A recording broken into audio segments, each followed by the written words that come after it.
Voilà, donc nous vous proposions Make the Pharmacist Great Again, Yes We Can, avec Pop Training. Et c'est vrai que, qu'est-ce qu'on pourrait dire par rapport à tout ce que vous avez proposé aujourd'hui, présenté, et le rôle que vous pensez que les pharmaciens peuvent jouer dans cette éducation des patients atopiques? Alors oui, il faut vraiment que vous, en tant que pharmacien, vous soyez conscient de l'importance du rôle. Hein, moi je vois à l'école de l'atopie, j'ai des consultations en binôme avec une infirmière qui durent 2 heures, 1 heure avec le médecin plus l'infirmière, plus 1 heure de débriefing avec démonstration de soins avec l'infirmière. Tous les patients vont ensuite chez le pharmacien. En un mot, on peut détruire cette consultation. Voilà. Il suffit même, quelquefois, même pas un mot, un regard sur l'ordonnance en disant... Voilà, vous pouvez casser 2 heures d'éducation thérapeutique et vous pouvez, à contrario, renforcer le message, répondre aux inquiétudes qui sont venues en différé et créer de la cohérence dans le parcours de soins. Et donc le rôle vraiment du pharmacien, c'est une plaque tournante essentielle entre l'ensemble du parcours de soins et le domicile du patient, là où vont se passer les soins. Donc ça, il faut autant prendre conscience de l'importance de l'altération de la qualité de vie dans cette maladie que de votre rôle dans le parcours de soins. Vous voulez réagir? Moi, je rajouterais juste que, après cette formation, vous serez peut-être même plus compétent que certains médecins dans l'eczéma atopique. Et c'est normal, parce que beaucoup de médecins généralistes n'ont pas le temps, ils ont autre chose à faire que de connaître bien l'eczéma atopique, ils ont bien d'autres soucis. Et donc, depuis le début de leur carrière, quand ils voient un enfant avec un eczéma atopique, ils font une prescription vite fait, et c'est terminé. Donc, vous verrez aussi... où vous voyez déjà, mais vous verrez avec plus de compétences maintenant ces enfants-là. Et peut-être que là, votre rôle sera encore plus important. Hein. Non pas pour casser le message médical, mais pour le rétablir une prise en charge correcte, comme on vous l'a montré. Et vous voyez qu'avec des choses finalement assez simples, on peut mettre 80% des patients en rémission, comme le dit Jean-Marc. Et c'est vraiment... un problème aujourd'hui de voir ces enfants qui sont pas maltraités, oui, mais qui sont insuffisamment traités et donc qui ont une maladie qui persiste au long cours avec des troubles de la qualité de vie qui sont importants. Quoi. Merci messieurs. La parole est à vous. Il nous reste un tout petit quart d'heure pour quelques questions. Des questions dans la salle. Peut-être vous voulez réagir à la vidéo qui a été tournée chez Vincent par rapport à cette approche de posture éducative. Alors, attendez, nous allons tester notre micro Catchbox. Ah oui. Alors, il faut être fort en basket. Il faut l'attraper. Hein. Parler dans la boule noire. Donc la phase d'entretien 2 fois par semaine, vous la conseillez pendant combien de temps? Jusqu'à rémission complète et après on repart à zéro ou comment ça se passe? En général, ce qu'on propose, ça dépend du profil des patients. Mais pour des formes modérées, on peut aller jusqu'à 6 mois de traitement comme ça. Hein, donc c'est quelque chose qui, vous voyez, c'est pas ad libitum, mais c'est quelque chose qu'il faut savoir prolonger. Parce que le risque, sinon, c'est de voir réapparaître une reprise de l'inflammation. Et à ce moment-là, finalement, ce que le patient croyait avoir atteint, c'est-à-dire finalement d'être efficace sur sa maladie, eh ben tout tombe et tout s'efface. Donc je crois qu'il faut ne pas hésiter à ce que ça puisse être prolongé. Sachant que, ce qui est surtout très important, et que vous avez bien dit, c'est qu'il est important de voir la maladie dans sa durée. Hein. C'est-à-dire que vous avez la chance, vous, en tant que pharmacien, d'être amené à voir les patients régulièrement, parce qu'il faut bien que vous leur donniez les médicaments.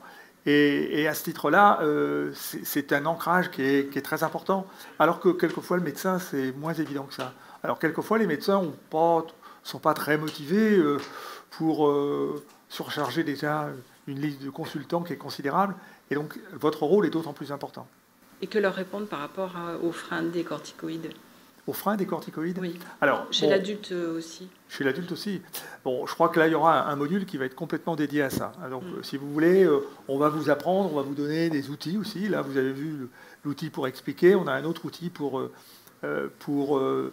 identifier les racines qui sont à l'origine de la corticophobie, parce qu'en fait, on est corticophobique souvent pour des raisons différentes. simplement pour des connaissances, pour des croyances, pour des comportements qui ne sont pas adaptés. Mais quelque part, on peut très bien, en 12 questions, vous expliquera ça, arriver à cerner un petit peu le profil du patient dans sa façon, dans l'origine de sa corticophobie. Et là, à ce moment-là, on peut apporter du coup des réponses personnalisées. Et c'est ça qui est le plus efficace. Parce que si vous dites, ah bah écoutez, si, il faut lire ce que dit le professeur Intel, les gens, ils ne se reconnaîtront pas forcément dans ce qui est écrit.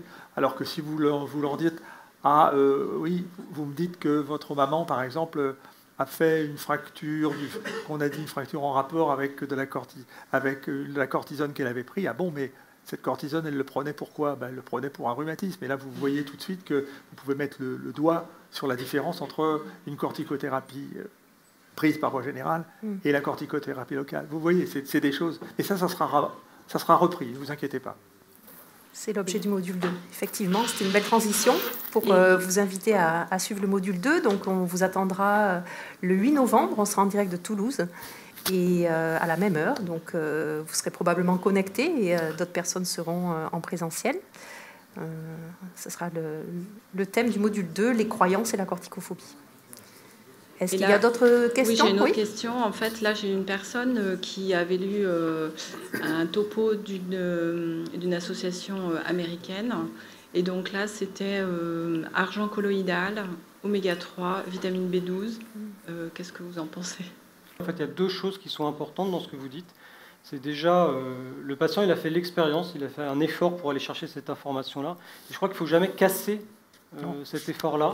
Toujours respecter le parcours du patient, qu'il ait vu un magnétiseur, un homéopathe, un ostéopathe. Ça fait partie de son chemin. Et ces gens ont pu apporter une aide au patient à un moment donné. Ce qui est le plus important, c'est de resituer cette aide. Par exemple, on peut dire l'argent colloïdal, oui, c'est efficace sur les staphylocoques qui sont dans la peau d'un atopique, et donc ça va améliorer cette partie-là. Oui, mais est-ce que c'est ça qui va améliorer la maladie dans sa globalité? Et donc c'est sûr que, je peux vous donner un exemple, si vous êtes allergique au chat et que vous dormez avec le chat, vous pouvez toujours mettre un peu d'argent colloïdal. Je crains que ce soit insuffisant. Et donc il y a une espèce de hiérarchie. Hein, et il va y avoir le traitement du symptôme, voilà, qui va être la base. C'est-à-dire que votre peau est abîmée, on traite la peau pour l'étanchéifier. Après, il va y avoir le traitement de ce qu'on appelle les facteurs aggravants. Si vous êtes allergique au lait, vous ne buvez pas de lait. Si vous êtes allergique au chat, vous ne dormez pas avec le chat. Après, il va y avoir tout l'équilibre de vie. Si vous avez une vie de patachon, vous aurez une maladie qui sera plus difficile à équilibrer que si vous avez une vie où vous mangez sainement, vous faites du sport, vous n'êtes pas une boule de stress. Et après, il y a tout ce qui va intervenir dans ce qu'on appelle l'épigénétique, qui est très à la mode, c'est-à-dire le rôle de l'environnement sur les maladies et sur les prédispositions atopiques. Et là, c'est un champ ouvert à énormément de compétences, et y compris celle de l'acupuncture, des énergéticiens. Et donc, il y a tout à fait des rôles probables dans cette sphère-là, mais qui ne se substitueront jamais au traitement du symptôme.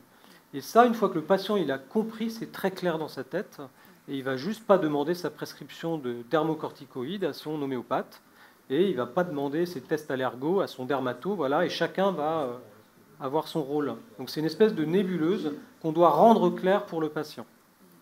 Voilà. Moi, je rajouterais une dernière chose.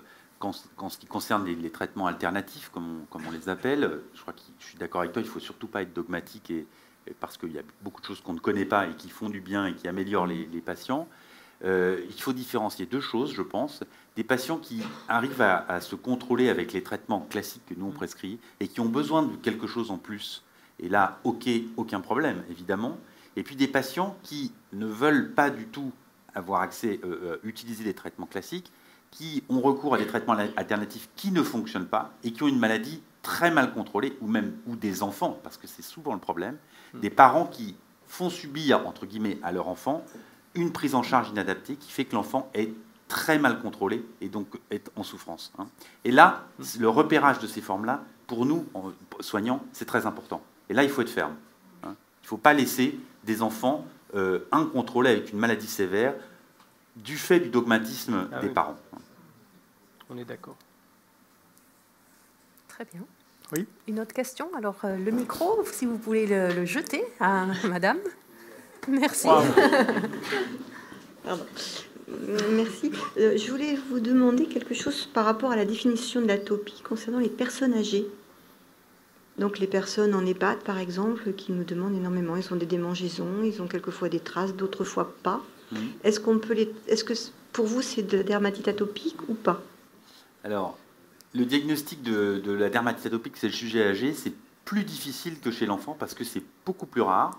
Ça existe, mais c'est beaucoup plus rare et il y a d'autres diagnostics différentiels, notamment la peau sèche du sujet âgé. Les patients âgés, avec le temps, ont une peau de plus en plus sèche et c'est normal. Je veux dire. Donc il faut les traiter avec des émollients. Ce n'est pas forcément un eczéma atopique. Voilà.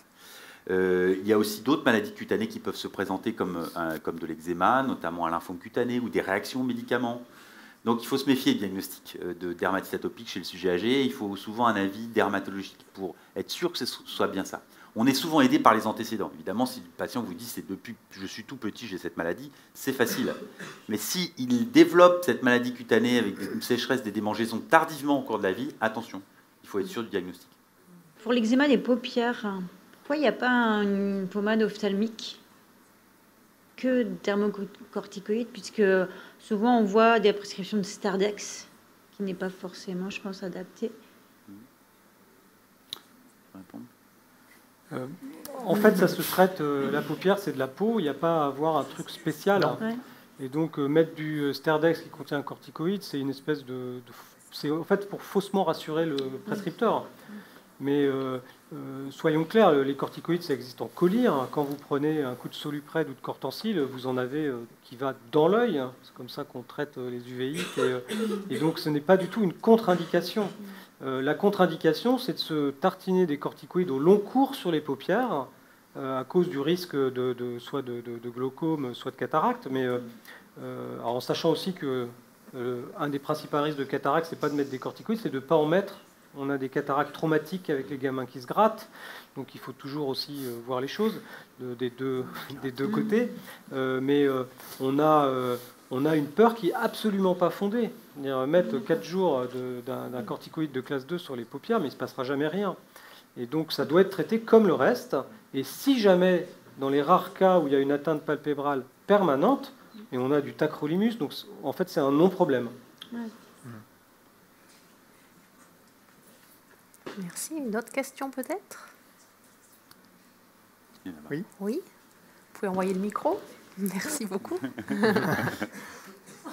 Wow. C'est On très reconnaît léger, les ça. basketteurs. Alors, je reviens juste sur la phase d'entretien, parce que sur le schéma, c'était 2 jours de suite. Est-ce que c'est important, ces 2 jours de suite ou, parce que souvent, moi, en conseil, je dis que c'est un peu tous les 3 jours. Non, c'est plutôt important. Oui. C'est vrai que les études qui ont été faites par les Anglais, les premiers, ont bien fait twice weekly, c'est-à-dire 2 jours et 2 jours de suite, curieusement. Alors, si vous voulez, au départ, moi aussi, j'étais un peu comme vous, j'étais un peu étonné. Et puis finalement, il y a un avantage à ça, c'est que ça permet un meilleur aux patients de s'en souvenir plus facilement. Et je dirais que maintenant, on dispose d'outils, on en reparlera plus tard, mais comme le PO-Scorad, où vous avez un petit reminder qui est possible. C'est-à-dire que les gens peuvent se dire, tiens, je vais faire mon PO-Scorad tous les samedis, par exemple. Et donc, à cette occasion-là, ils pourront se rappeler que c'est le moment où les 2 jours de week-end vont être les jours où ils vont appliquer le produit. Enfin, si vous voulez, c'est vrai. Ce qu'il faut comprendre, c'est que l'important, c'est de traiter préventivement la reprise d'une poussée inflammatoire. Le PO-Scorad sera un des outils qui sera dévoilé dans les prochains modules qu'on vous proposera de vous l'expliquer pour que vous puissiez en expliquer l'utilisation aux patients. Et je crois qu'il y a aussi un point qui est extrêmement important, c'est que le traitement fonctionne quand il est fait. Et donc, tout ce qui va viser à aider le patient à s'en souvenir dans la simplicité, et donc être hyper souple sur les horaires, sur les jours, c'est pas ce qui est important. Ce qui est important, c'est que ce soit fait avec le bon mode d'emploi. Que ce soit à midi, entre les familles divorcées ou séparées, les modes de garde, les 3-8, les horaires de boulot. Donc, on ne prescrit pas un traitement en disant c'est à 19h05 que ça doit être fait. Voilà. Et donc, si c'est le mardi, mercredi qui est le plus pratique pour faire le traitement d'entretien, on fait ça, quoi. Et c'est important de retenir ça. Il faut être très souple sur ce point-là. Ce point-là est négociable. Très bien, nous arrivons au terme de ces 90 minutes. Merci à tous ceux qui nous ont rejoints ici. Merci à ceux qui étaient connectés ce soir. Sachez que nous avons eu 700 inscrits sur la plateforme. Donc probablement tout le monde n'était pas connecté ce soir puisqu'il y a la possibilité de voir le module en replay. Mais vous étiez nombreux en tout cas. Merci à nos orateurs et surtout suivez-nous pour le prochain module le 8 novembre. Merci à tous.